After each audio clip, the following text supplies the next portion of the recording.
Anxiety can feel like a storm inside your mind. Fast heartbeat, racing thoughts, shallow breath. But what if you could calm it in just a few minutes?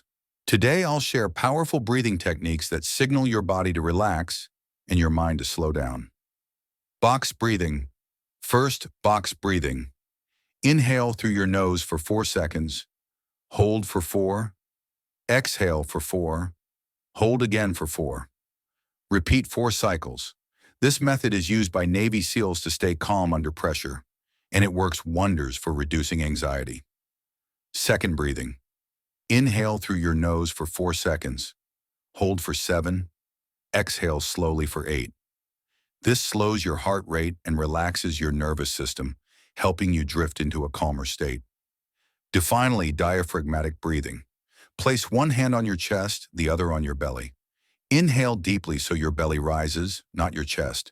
Exhale slowly. This signals your body that you are safe, reducing stress hormones.